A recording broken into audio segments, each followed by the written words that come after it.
காற்று மாச குறைக்கும்.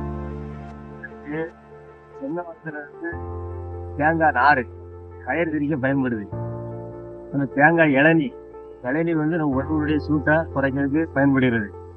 அடுத்து தேங்காய் நார் வந்து கயிறுக்கு. தேங்காவுடைய சக்கை இருக்கா, சக்கை அது வந்து விவசாயத்துக்கு நல்லா காய வச்சு ட்ரை பண்ணி வெளிநாட்டுகளுக்கு அனுப்பிச்சுட்டாங்க. அது நம்ம விவசாயத்துக்கு நம்ம பயன்படுது. அப்புறம் ஓலை வந்து நம்ம வாரியல், கிடுவு இந்த மாதிரி வீட்டு கூரைகளுக்கெல்லாம் பயன்படுது. அப்புறம் தேங்காய் மரம் வந்து கம்புக்கும் பயன்படுது. தேங்காவில் வந்து கொழுப்பு அதிகம் இருக்கு. அதனால தேங்காய் சாப்பிட்டா உடலுக்கு நல்லது. தேங்காவுடைய திரட்டை வந்து கறினா எரிக்கக்கூடிய பாய்லர் அந்த மாதிரி எரிக்கக்கூடியதுக்கு பயன்படுத்துறாங்க. மற்றபடி அதுலயும் கெமிக்கல் எடுக்காங்க. தேங்காய் நாறு கயிறுக்கு, தேங்காய் சிரட்டை கெமிக்கல் எடுக்கிறாங்க.